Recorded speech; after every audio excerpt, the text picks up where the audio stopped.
So, where was I? Oh, yeah. Final Fantasy VIII sucks, and you suck for liking it. It's a poorly written, badly designed piece of shit with annoying as fuck characters, a pointless card-collecting minigame, and the most needlessly complicated and micromanaged character management system ever devised for any game. It's full of ridiculous metagame concepts, boring level-grinding activities, and tedious magic collection busywork. The plot makes no sense, the weapons are ridiculous, and the setting is strangely underpopulated and technologically wildly anachronistic. It's long, boring, it's stupid, and I hate it with the fiery intensity of a million Foreman grills. But before I actually get started, here's my final word on drawing magic in response to literally thousands of emails explaining just how wrong I was. Back when I first started, I mentioned how the game requires you to spend hours in combat pulling magic out of the monsters so that you can beef up your character attributes. And when I first played this game as a kid, I had to do it for every single spell in the game.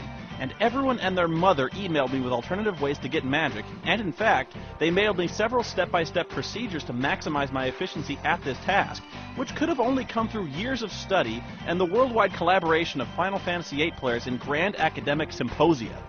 Honestly, it's sad how intensely some of you guys have studied and mastered this piece of crap. I had people emailing me all the time, ostensibly just to brag about how many times they've beaten the game, and with progressively more and more ridiculous restrictions on their own gameplay, like all melee attacks, no limit breaks, no GFs, only Squall, and all that effort, all that time squandered, and you could have been doing anything, like finding a game that doesn't blow ass! Well, you're entirely correct. You don't need to spend hours drawing every magic spell in the game to win. It's entirely possible, and in fact, preferable to refine items, cards, and magic spells using GF abilities to fill in your magic lists. In fact, when I played through this game a second time, I did this quite a lot when I discovered you could refine 10 Kiragas out of a single 10th, and junctioning that to my hit points basically quadrupled my score.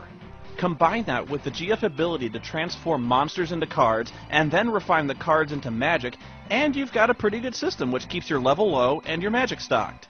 That being said, I have a few things I'd like you to consider. First, this is ridiculous. I want you to think about this. This is a story where a group of people are bopping around the world, encountering monsters, and using some vaguely defined magic power taught to them by servant elementals, turning them into collectible playing cards in a game that everyone in the entire world plays. Now, where are they getting these cards? Do they have the power to turn monsters into cards too? How is that possible? But not only that, these summoned demons also have the power to turn common everyday items, as well as these playing cards, into mystical energy in the form of magic spells. You're telling me that I could go into a sporting goods store in this world, buy a tent, and tell the devil in my magic lamp to turn it into 10 Kiraga spells? Do these spells take up tangible space? Are they in a book? Are they in my pocket? Why can I only carry 100 of them? How does the character actually junction these spells to the hit points? Is it like a ring or a lotion or something? Where are your hit points located? I can also tell the devil to refine his own card into 100 black holes, which I can then refine into the Demi spell, which is a great spell for junctioning to your attack stat. But what's a black hole? Do you actually mean to say that I'm carrying 100 collapsed stars in my pants? And I got all that from a playing card? And even with that, you still need to draw a lot of magic. It's still busy work, it's still boring, and even though you found a slightly more convenient way to get magic outside of combat, aren't you really still substituting one kind of busy work for another? And I don't care how good the rare triple triad cards are, the items you get simply aren't worth the effort of playing hours of this pointless fucking card game. Got it? Drawing magic still sucks, the magic system is still overly complicated, needlessly metaphysical, and completely nonsensical in the way it's arranged, and you can stop emailing me about it, okay? Moving on! When we last left our heroes, the group tried to kidnap the president of Galbadia by staging a complicated train robbery, but despite all their careful planning, they didn't know the president has a zombie body double specifically made to foil this exact kind of thing. You know, the president having an undead body double would have made the movie Dave much more interesting. Hail to the chief, he's the one we all say hail to. Dave's a working-class, ordinary guy with big dreams for America. I once caught a fish this big. So he decided to run for president. Do I need to tell 90? But Dave's just got one little problem. He's secretly a zombie. Is this legal? Oh, yeah. Probably. He's just dying to get in the Oval Office. This guy been having too many Happy Meals for lunch or what? Dave of the Dead. He may not have the brains you need to be president, but he's working on it. I'm gonna kill him. Can't kill a president. Dave of the Dead. Because you can't kill the president if he's already dead. Anyway, with the train kidnapping botched, the party returns to Timber to come up with a new plan. Apparently, the president's already in Timber and is headed to the local TV station to make some kind of national address. This shocks everyone since nobody's been able to broadcast in 17 years because of some kind of signal interference that's been blanketing the world. Why? I don't know. But all communications in this world now take place through something called HD cables. The group guesses that's why Galbadia invaded and sent Biggs and Wedge to fix the transmission tower so they could use it in an attempt to broadcast, even to places without cable. Well, if they don't have cable, they probably don't have fucking televisions either. And even if they do, they won't know when you're making this broadcast. Not unless you, drop TV guides out of a fucking airplane. And really, it took them 17 years to come up with this plan.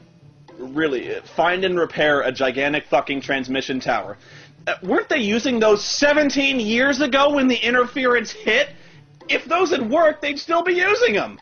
I don't know, maybe the president knows something we don't, but I guess people are still holding out hope because someone's still maintaining the 60-foot-wide Jumbotron in Timber, even after 17 years of radio silence, and it's on 24 hours a day displaying the same random interference.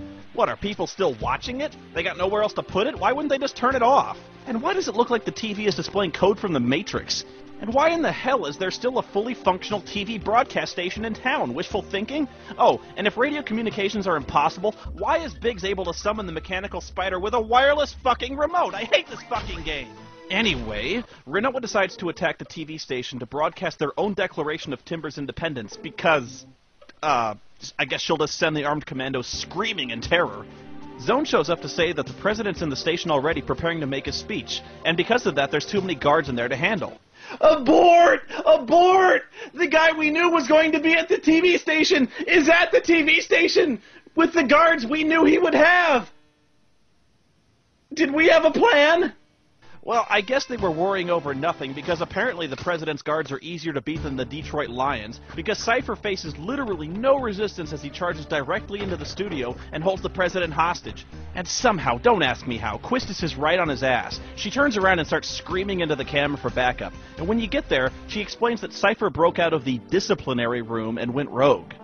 Well, this just proves Cypher's gay because, trust me, any straight guy stuck in a place called the disciplinary room with Quistis, he wouldn't want to leave. Everyone starts trying to talk Cypher down, but things start to escalate when Zell just calls Cypher an idiot. Cypher fires back by calling Zell a chicken wuss. And honestly, even though I give Cypher a lot of shit, I don't know why they're trying to browbeat him so hard. He just accomplished what we've been trying to do all fucking day, kidnap the president. I say let's steal a car, throw his fat ass in the trunk, and get the fuck out of here. Give Cypher a medal. Zell, the tit, lets it slip they all come from one of the gardens, and he does this with the broadcast cameras rolling, no less, so it basically ensures a global shitstorm about to descend on the gardens. Now, at first it seems like Zell is officially the dumbest jackass on the planet, but it's not like it's impossible to figure out these guys are seeds. After all, their faces are being broadcast to literally every TV on the planet, and both Cypher and Squall are using gunblades, which we know to be the trademark weapon of Seed Special Forces. And besides that, how many international mercenary armies really exist on this planet anyway? Cypher backs up directly into a shadowy, masked woman known as the Sorceress, and she appears from a magic portal. She starts to taunt him by calling him a boy and mocking his inexperience and immaturity. The boy in you is telling you to come. Yeah, it is. But the adult in you is telling you to back off. Don't be ashamed to ask for help. Besides, you're only a little boy. Stop calling me a boy! You don't want to be a boy anymore? I am not a boy! I am a man! And get this, that's all it takes for Cypher to give up his whole life in service to some evil mastermind. Honestly, is Cypher the most easily manipulated little worm on the planet or what? In essence, all she did was insinuate he had a small